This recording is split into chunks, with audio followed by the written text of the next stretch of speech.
But right now, as I tell you and I sit before you, you don't expect a policeman to cross the road, asimamishe matatu, apewe shilingi 50, awache. Hana kitu. Nobody asks because he wants, but because of the problems associated and nobody cares about how you will live. Do you opt to hire out the guns? No, some hoped because of those issues.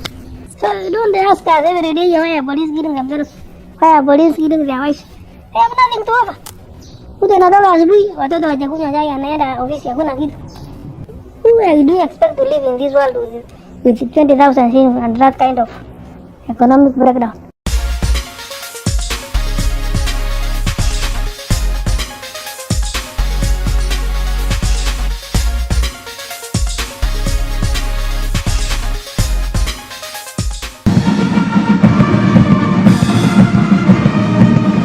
Hi good people, good afternoon, good morning, good evening, good night, wherever you are. Thank you so much for tuning in. And today I have a special guest who is a police officer who was served for more than 30 years in police. We've had a lot of issues, people pointing fingers at the police officers being the most corrupt. Why is it like they're being ranked or perceived as the most corrupt? And of course, talking about corruption, Kenya was ranked in the year 2021 as the number 128 most corrupt country. Oh my goodness. With the data that we have that is available is that more than 2/3, that is about 68% of citizens say that the police officers are most or all of them are corrupt. But of course, the most common type of police corruption, they say, is bribery. Why are they associating police with corruption, police brutality, of course, violence? We have seen police officers being alleged to be killing their partners, killing their colleagues at work. Why is it like all this is happening in the police force? I have my special guest, as I said, a police officer, and let's get to hear what he had to say about all this. First and foremost, ningependa kujua sana katika polisi there are a lot of issues zenye zimekuwa zikitokea. Many of the police officers wamekuwa kijinyonga, wanaua wapenzi wao. Tuanzie hapa. What could be the issues zenye zinatokea that is not kwa hawa watu? Yeah, the issues actually are demoralization. Police officers are poorly paid. Over the years, nobody has wanted to see how they can be better paid, how they can also have good houses, and how they can regularly be meeting their families. There is hatred from the higher command of the police. Promotions are given on wishes and likes of wakubwa. When you are not in good terms with them, you don't get promotions. And this will go straight to the point. I am 30 years old in service now. But what happened has never happened in the police. Normally promotions, when they come, they originate from police headquarters, where they are brought down through the Deputy Inspector General to the regions, to the counties, to the sub-counties, so that all those who have been promoted appear in a list showing he has been promoted from this rank to this rank. And like what has happened, kila mtu anaambiwa avae madaraka na anapewa barua yake peke yake. So we don't know the number of people who have been promoted, we don't know who, but consequently we have come to learn that some who are too junior have been promoted, some who are too old, who are 11 years in one rank, 8, 9, such years have not been given that opportunity. The procedure is you at least finish 3 years in that rank, then when there are opportunities you can get. So it can range to 3, 4, 5, 6 at most. When your performance is good and you have been recommended by your immediate seniors. But this time around, since last year, June, we were supposed to get promotions, but those promotions came. But the manner in which they have been given is not in the same way it has been happening before. So you find very junior officers in that rank have been promoted. Others have not been promoted. There are people who hold offices with the junior ranks and what is required in that office. The chances are there, but nobody is being promoted. Even the National Police Service through the reform program have wanted, for example, I will give you an example, that the regional police commander be an assistant inspector general, county commander be a commissioner, sub-county commander be a senior superintendent, and OCS be a chief inspector in that hierarchy. But it is not uncommon thing that you will go to a sub-county, you find an assistant superintendent of police holding that office, a superintendent of police holding that office. The opportunity has come, but nobody is being promoted, and even the police reform itself requires, even if somebody has not met the mandatory age of 3 years in that rank, as an opportunity has come and nobody else can fill that chance. So, I personally believe madaraka yamepeanwa kulingana na wewe ni nani na unatoka wapi.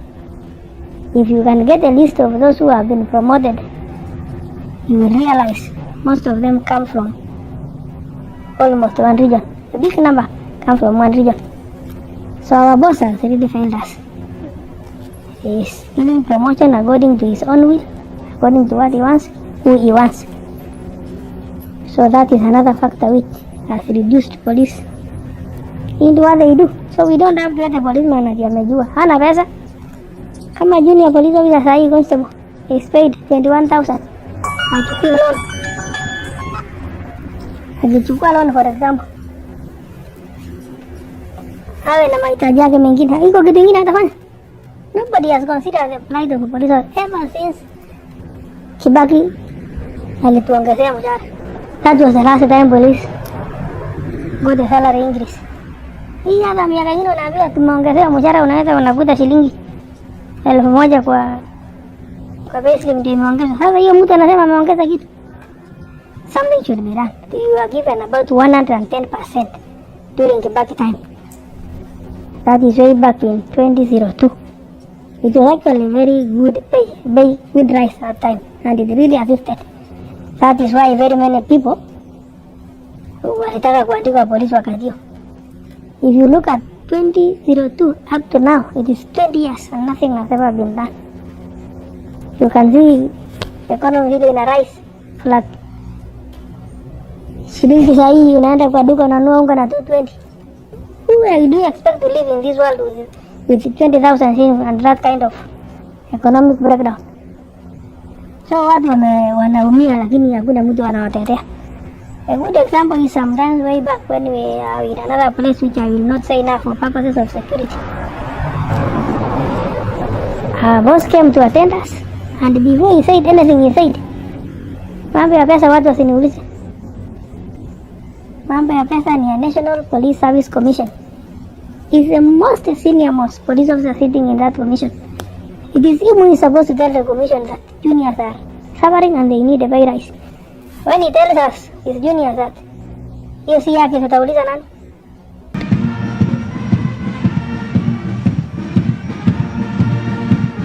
To be very honest, every inspector general who has always been appointed is appointed purposely into that office with intent of making him rich himself, but not considering who he is working with. For example, when the first Inspector General, Mr. Kimaya, came in office, he had a lot of promises. He said he will make sure police are well paid, police get good vehicles, but eventually he resigned with nothing having been done. His successor came, Mr. Boynet. He said the same thing, nothing happened. Mr. Mutiambai, he just said the same thing, nothing has happened.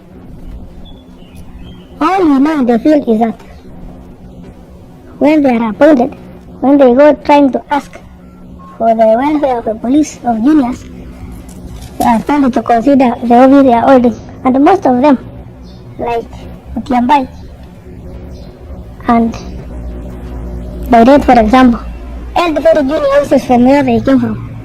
So you cannot tell a person who has been elevated from earning 3,000 shillings to have 1,000,000 shillings to go and talk and make changes for others.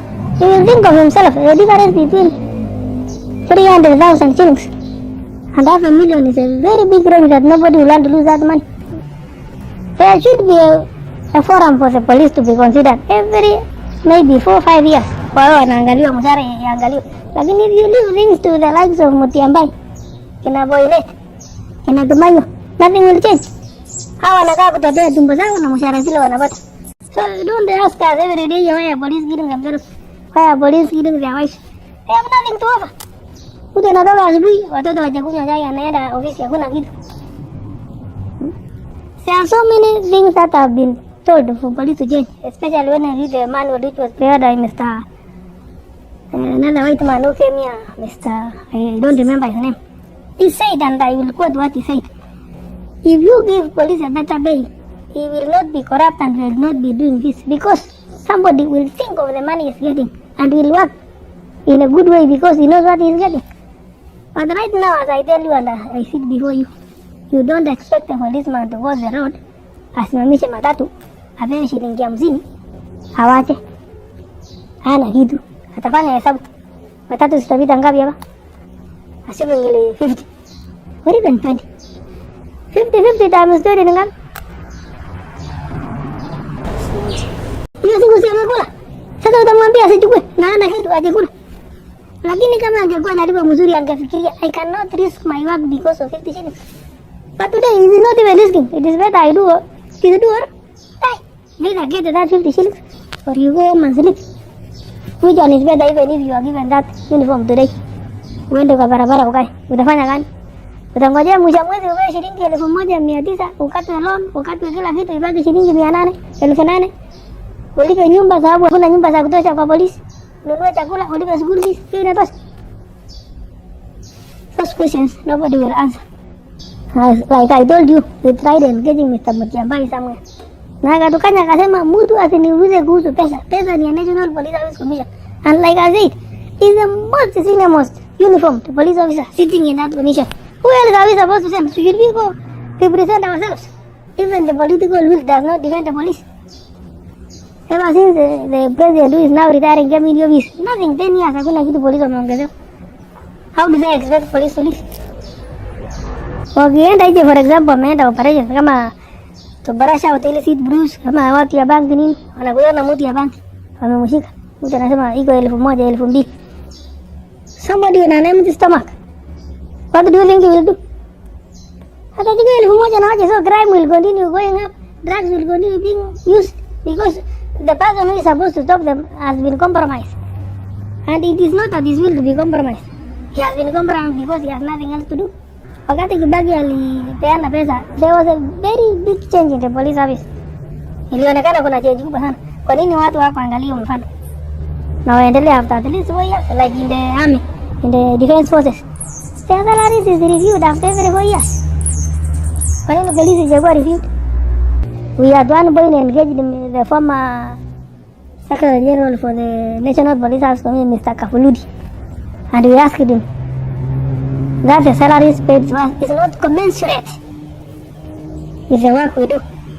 And he said they are working on a scheme of service that will last forever, but not working on how to give salaries only once, then forget. Mr. Kafuludi retired and nothing changed, even after saying that. His counterpart has come, I think he's about to go, nothing has changed. So, mtetesi wa polisi ni nani? Hata vile nakueleza sahihi, hakuna kitu itabadilika. Naongea tu, ama police officer, nikijulikana ni mimi, nitafutwa. Na hiyo maneno ishie wapi? So, hata mkielezana, mtaongea, iongewe, nobody cares. At the end of the day, wale wakubwa wamepata pesa yao, kura inapigwa ingine, wengine wanakuwa appointed, wanaingia ofisi namna hiyo, anajitajirisha wakati yake inapita anaye. And if you think I am lying to you, look at those all who have retired as senior police officers, especially wale walikuwa commissioner of police before the rank of inspector general was introduced. Go see them and see. They are swimming in wealth. Sikutoka wapi? Angalia kwa polisi, angalia wakubwa ya departments kama DCI, GSU, Police College, wale wanasimamia hizo departments zote. Hawa wanakuwa wanatoa pesa yao na sisi wote tunalipwa through the same structure. Because they go to where to get money. The only person who ever defended the police was Nyaseda. If you remember Nyaseda when he was the commissioner of police, that is when police were paid through during the Kibaki time. And if I ask you today, where is Nyaseda? He refused to accept the salary of police to be broken down into parts. It was supposed to be given into 3 parts. And kanya mara tatu ya 100% was supposed to be broken down into 3 parts. Nyaseda akakataa. Na tukalipwa full. Nyaseda hakumaliza mwaka akiwa kazi, alitolewa. Because alikataa, na that we need people like Nyaseda who will say no when the right answer is actually no. But what you have today, ni yule ambaye what you are saying, the race ilianza kudhibiti lini? The political class knew. If you give somebody from ule amekaa kwa polisi kama kina Nyaseda ambaye waliandikwa polisi na akaendelea namna hiyo, they will make change. That is why every other time police borrows. Uliona tuliotolewa Major General kwa jeshi akuja asimamie polisi, sababu ajui maneno ya polisi ni nini, watamutumia vile wanataka. Ikaenda huyo ikakuja Boynet from NSIS, hajawahi kufanya kazi ya polisi aelewe, na anatolewa akiwa kwa very junior rank, anakuja anapewa nafasi kubwa, maisha yake inabadilika suddenly. You will not think how will you want to stop getting those benefits. Boynet akaenda ikakuja Mutiambai from the same. So they should consider and ask themselves, walete mtu ambaye anaweza leta reforms kwa polisi. Like they talk about reforms. Reforms are only in a paper. A big example is what I've been telling you. If reforms inataka every regional commander akue madaraka ya AIG. That has happened because ni wachache. Every county commander is supposed to be commissioner of police. That is not happening. You will find out that the counties iko na SSB. Na ni mtu amekaa over 5, 6, 10 to 11 years in that rank. Na anakuwa kupewa commissioner na hawezi pewa. Why? Utakuta sub county, unakuta ASB ama SP. Na amequalify kabisa tu kukua SSB, lakini hawezi pewa. Why? And that opportunity is there. And the reforms require that office be held by certain rank. So nafasi kitokea kama hii imetokea juzi, haipeani. Ni kama pesa hakuna kwa serikali, labda hawataki kupeana madaraka kwa sababu hakuna pesa ya kulipa watu. What has happened is somebody will call you as a friend. Umevaa yako ni nini hiyo? Unashangaa, si mimi nimevaa hivi inspector yangu, kwani ilikuwaje? Ulienda ile? Nilienda. Sasa you don't know what happened, you don't know. Unaanza kusikia wengine walipewa ni very junior na kila siku wanatudanganya we shall look at seniority and performance. You have not been told your performance is working. Miaka ndio inaenda kwa police reforms, inaongea tu kwa karatasi, but nothing is being put in effect. Hata kama promotion for example, ile police reforms inasema station commander should be chief inspector, sub county police commander should be senior superintendent, county commander should be commissioner of police. That is only in paper. We have so many county commanders who are senior superintendents. We have so many superintendents who are sub-county police commanders. Na hakuna kitu imezuia wapewe hiyo promotion. Because if this is a requirement by the reforms, why doesn't the police headquarters consider promoting those people even if that mandatory time of 3 years has not arrived? Because this is a reform program. So why are they talking about the reforms which they cannot afford? For example, they will tell us we want to have a world-class police. You cannot have a world-class police for a person who lives in Mathare North. A police officer living in the slums, in the debt-made houses in Mathare. And then you want him to work as a world-class police. Amuka asubuhi kutoka wewe nyumba ya mabati. Choo anatumia inaitwa flying toilet. Alafu akuje perform kazi ya world class kama ile policeman ako London ama Washington. Is that workable? When the government said they need reforms, they should have prepared themselves to provide that money. And I'm very sure that money is there. They don't go through corrupt means. 50,000 quarterly. Yeah. So in a full year, OCS will get 200,000 shillings to run the station. Is that workable? So other than stationary, what are you supposed to do? Everything stationary. They claim they will provide, but they don't provide. If you go to police headquarters, they tell you enda ununue government printers. You may be given one occurrence book, one cell register, and a few items. That cannot last a year. That this station will only be filled by within a month. You need to have about station busy, about 20 rupees for a year. Or kama ni kidogo sana hiyo pele moja kwa mwezi. But now you are given in a quarter one. That is very full. In each year. Sasa utasurvive la kuna. Itabidi utafute pesa uende kama ni printers ununue. And now you are being given that 50,000. Ulipe bili ya maji. Ununue makaratasi. Ulipe askari hata night out wale wameenda kazi nje kidogo. Hiyo pesa inatosha. Hata than pay ukiangalia house still very poor. Even the house allowance paid iko chini sana. I can give you an example. Mtu wako Nairobi alipe constable kama hata kama ni 10,000, nyumba ya 10,000 iko hapa Nairobi, itabidi tu aende Mathare alipe elfu kama 3-4 aishi kwa nyumba ya mabati, ndio asisi wengine hajasia hata kwa chakula na shughuli. If somebody tells you, if you give me this gun today, definitely I will come back with, maybe I will give you 20,000. Sio ni pesa mzuri kwa mtu ambaye ana shida. Nobody asks because he wants, but because of the problems associated, and nobody cares about how you will live. Do you opt to hire out the gun? No, some hoped because of those issues. Some mwingine atakataa tu akiona ni hatari, lakini wengi wale hawana second thought, especially very junior officers. They fall to that trap. Yeah, you will find some police officers have civilian syndicates ambayo they protect them. Watakuwa wanafanya makosa wakijua tutaenda kufanya makosa mahali fulani. They inform these officers and they are protected. You try going there, they make calls. So are very rampant in fact. You will find criminals are well connected. They get information, immediately they are reported, they have already known it has been reported and they disappear. Because police officers sell information. Wanakula pamoja. Police are everything, almost everything. It is always in the media. Have you not seen even other police officers have arrested a criminal with police uniform? And he clearly says, I was given this by your colleague. By your colleague. That happens every day, almost every day. What do you think should be done? The government should reconsider its plan and make the police an attractive job opportunity. As now, nobody wants to be in the police because one thing, police is associated to commission of crime than defending the crime.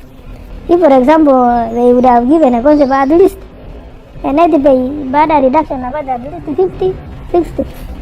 Hata akitaka kununua gari anaomba loan na kanunua gari. There are people like anybody, they also need social lifestyle. So you have limited them to only buying maybe a bicycle or a motorbike. They have no future. If you see a junior police officer who has a good vehicle, he must have engaged in some other business or a crime to achieve that. You cannot achieve with 20,000 uchukue loan, ujenge nyumba, ulipishe watoto shule na ufaulu. Will you encourage your kid to join police? No, I won't. In fact, I can't because why should he come to go through the problems I'm going through? I think I should be the last policeman in my family. Was it your dream job? In fact, I had a lot of passion for police work, and I didn't know it was going to be like this. But it is good. I have learned. So when I was a young boy, there was a man who was in the general service unit. So when he came for leaves, he used to tell us very good stories about how he has been doing in Garissa, Isiolo, Marsabit, Lokichogio. I was in primary then. So when I heard those stories, I really had the passion of seeing these places and being one of those police officers who can be there and see by myself what he is saying. So when I completed my high school, honestly, I was not pushing to police work. I really had that passion and I wanted only that. No motivators. If police work was motivating, I would have encouraged any other person to join. Have you never heard of people crying that it is better to meet mtu ya Mungiki kwa street usiku kuliko kukutana na polisi? This is a common saying every day. So why should people be not worried of Mungiki as a policeman? I always say police harass people. Not all of them actually. We have a few who are good, but a big number are frustrated and they end up doing what is not right. Police officers who are in Nairobi will most likely rent Madari, where it is cheaper and where they can afford. Again, if they would have rented elsewhere, which is good, where they would interact with good people. But Madari normally, is crime-prone area. So most of the policemen live in those areas. Their friends are the criminals. The public do not know what is wrong and what is right. I should have said this, that the law should be taken to school. Especially from primary, people should be taught the law to understand their rights. What is right when he's being arrested by a policeman? What should a policeman do? Those who know the law are very few. Those who went to university to study law. All the other people, hata walimu, principals, kina nani ambayo wajafanya law, wafanya education, wanaweza kushikwa tu na polisi na adangonya na kitu ambayo hakuna. Na anapelekwa tu namna hiyo. But if people knew for themselves that to reduce hiyo kitu naita brutality, abuse of authority, that would have reduced by a big margin. So that there is a very big shortage. Because in the Kenya law require at least one police officer to about 900 people. If you consider today our police officers, I think it's about 150,000 in number, against about 50 million people. If you break down that, you will see. I had the manifesto of Azimio. I had the manifesto of Kenya Kwanza. I have had the manifesto of Wajakoyo. If as a police we would think, maybe if police were to vote, they would vote Wajakoyo because of what he said about the police. See, others have said nothing about the police. They have not said what they will do. They are only talking about uniform blue. Uniform has nothing to do with the police work and has nothing to do with my morale. What Wajakoyo was saying is that the police have been neglected for too long, and that's exactly the truth. For example, investigations, we should have done better than we have done if we were properly funded. Now we are seriously underfunded. There is a time you need to go out, or you have to send officers to go out to investigate. You don't have any funds to supply. Some matters require traveling. Some matters, the accused person is believed to be somewhere. Maybe you are in Nairobi. The person you are supposed to get to arrest is in Nakuru, Mombasa. It becomes very difficult to get that person. Sometimes you end up telling the complainant, can you facilitate us to get this person? That is where now corruption comes in. A policeman looks to have been corrupt. Pesa ya mafuta. Iko wapi pesa ya kwenda kuleta hiyo mabusu? No. So we are poorly remunerated, we are poorly equipped in the office. Those money which was there before. If you look at the way back when these sub-counties were started, sub-county commanders were getting about 1.5 million, 1.7, 1.2 according to the sizes of their. Now it has gone down to 150. Now those cases being investigated, police officers move from one point to the other to get that information. You are given 42,000 shillings for fuel when the sub-county police vehicle for fuel for 3 months. At the ratio of these prices on the pump now, how much fuel is that? You will see you are about to be told you get 3 liters per day. You will not even move that vehicle. So those are the challenges. We need proper funding. We need proper understanding from our seniors. They should stop looking at me as Kamau or Wafula. They look at me as a police officer and give me the opportunity to serve. When that time to promote me comes, I be given that opportunity according to my performance. Sometimes even police officers wear tattered uniforms. Wacha sasa afadhali kidogo imekuja kidogo. So it's something I say, not something I have to be told. Kama analipa 20, anataka nyumba, anataka watoto wakule, yeye mwenyewe akule. That is why they go to drink bombe ya kupamp. And the issues were pesa ni kidogo. Sometimes cannot, others stop it up, others don't. You see, I will change. Why do you drink a lot? Stress to kidogo. But if you go into detail and look for yourself, you realize mtoto amefukuza shule, mwenyewe hata hajalipa nyumba ama hata hajakula kwa siku 2-3. Sasa akipata pesa kidogo anaona hata haitoshi chakula. So what will I do to hii siku ipite? Then kunywa kidogo, at least niende nilale niamke asubuhi and see what will happen the following day. But very unfortunately ile ingelete tofauti kubwa ni Wajakoya vile nimekuambia. Sioni akifaulu sababu hata mimi mwenyewe siwezi mpigia kura. Because hizo policy anasema are not workable.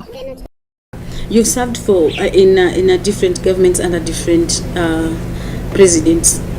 Which president will you say that under this government tulikuwa tunafeel sisi ni polisi, lakini hizi zingine it is only in Kibaki's time that I felt I was a policeman. But then I was employed during Moi's time. So when Kibaki came in 2002, hey, madam, things really changed. Nilikuwa nimefika maximum ya constable 4,600. It jumped from 4,600 to 9,800. I tell you, things almost 110% yeah, increase. almost everybody went back. We went on drinking sprees. We were celebrating. Everybody was celebrating because there was good money. And that was the last time I think we saw happiness. It is once in my life, and that was the last time. So you miss Kibaki? I miss him very much. I wish he would have lived longer than he did. If you would have gotten another president who would take hiyo nafasi, itakuwa mzuri sana. Uhuru's time has been worse than Moi's time. Despite the fact that I only worked for 3 years during Moi's time.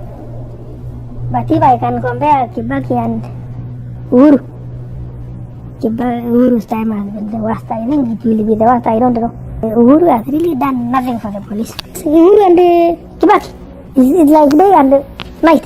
Everything has gone up. To be very honest, no policeman survives on salary peke yake mpaka ifike mwisho wa mwezi. Sahi, he must get money elsewhere. And where is this elsewhere? And he cannot run a business. Elsewhere is the means you don't want to say. Elsewhere is the means you don't want me to say. Elsewhere is from Mama Chaka, mwenye bangi, kwa barabara, kwa matatu, traffic offenses. Ndio ujaze ifika siku. Bwana calculate for me and tell me. Policeman ako na 21,000 hiyo ndiye analipa. Amekata hiyo nini mbaki. Hata kama hajachukua loan mbaki na 50. Alipe nyumba, alipe shule. Hakuna. Kama inafikisha mwisho mwezi. Any policeman who will do that is a policeman who is single and has never wanted to marry, and has nobody else, not even his mother, not even his brother is asking for pocket money. The other issue. And summarily, I will tell you this. The government of Kenya wants policemen to be like that. They don't want a responsible police officer who has a wife and children. They want a person who does not have a wife, does not have children, does not have any commitment. Because if you tell me you pay that person that money, how do you expect his children to eat and how his children will go to school? If this man was properly remunerated, honestly, nobody would hate him. And I want to say ever since we started learning a few things, police has changed. Despite the fact of those difficulties, police has changed. Even you people know from those old days, so we used to get a police station who did maswali mbaya mbaya. So we have changed. But the police headquarters had given a warning some times back that all those structures, those NATO unions, be removed, and no policeman should reside in them because it portrays a very bad picture to the police. But since then nobody, there's no other alternative, so policemen still occupy those houses. But actually they have been condemned by police headquarters, they should be removed. And at whose expense? It's the government also to make an alternative. But they have not done so far. Yeah, but they believe they are given some house allowance, so officers can rent elsewhere. Do they share those rooms? No, those unions, those you see long ones, they share. One live from there, right there, from there. Those small ones are only occupied by one person. In a separate interview, the police department had this to say. Yeah, it is true that we have these kind of cases coming up here and there. And first of all, I'll say it comes with the kind of work we do. Police work is so stressful in nature, and the officers go through so much in terms of issues of the operations themselves, issues to do with welfare, and just general expectations. So there's so much strain on officers. And that's why maybe like these are the kind of the cause factors to this kind of incidents. So it's true, it's there, but we are aware about it, and we are doing so much as the service and as the government, and plus as other stakeholders like the commission. There's so much happening in terms of trying to work on the welfare of officers, work on supporting policies, making sure that we have that kind of collaborative approach to their issues, kind of understanding. So there's so much happening just to make sure that officers are working in a good environment of work, they are supported well. There are other issues maybe beyond us, but we are still again trying to see how we can scale them up through policies in terms of salaries and accommodations. So, and then we have some other collaborations again in terms of the psychosocial support, where we're working with other stakeholders like hospitals, like Children's Hospital and others, to make sure that once we identify these kind of officers again, we are there to work with them, around them, and support them, and try to reintegrate them back, meaningfully. The other issues we've mentioned, things to like coming up in terms of scaling up in promotions, these are again policy issues. Of course, we can't promote everybody. Yeah, there are some kind of mechanisms we have to go through, but there are issues again being addressed by and large. This is another area, it's a sticking area again, an area that has so many challenges. And I've already mentioned the kind of work we do. There's so much expectations because issues of crime, law and order, when there's an issue, we need officers to be there and attend to it. But in normal circumstances, we have policies that address all these issues. We know which kind of officers should be in which kind of areas, like those northern areas. They should be youthful officers. As officers age, they have to come back now to down countries, try to come back, be with their families. Yeah, those are allegations, first of all, as you've said, those allegations. And two, if it is true, because anything can happen. Yeah, I'm not saying that maybe it doesn't happen or it can't happen. We have mechanisms again of addressing that. We have offices, an office of internal complaints, where an officer who feels aggrieved by those kind of situations should be able to come up and be picked up and addressed. We have again an internal affairs mechanism within the police.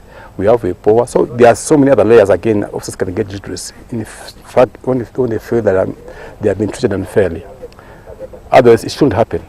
Yes, everything should be uniform. It should be through policy and should apply to all officers. Yeah, we have, and I've already alluded to that. When I began, we have welfare offices that actually just focus on the issues of welfare officers, and these are still part of the human resource offices or capabilities. First of all, officers are just human beings. They're exposed to all these other issues that other people go through. But because again, we care for them, we concern about them, we always try to have seminars. Yeah, right from training, there are certain issues we take them through on how to handle some situations. We have seminars, and when they are victimized again, we pick up on the cases so that we can work with them and see how we can better help them here. Yeah, I mentioned that we are working closely. First of all, we have come up with a very good, robust policy just to address that. is being spearheaded by the National Police Service Commission. We are working with partners across the hospitals, where when we pick up this kind of issues, we take our officers, take them for those supports, psychosocial support. If it's beyond that, again, they are admitted in hospitals where they are worked from the security point of view.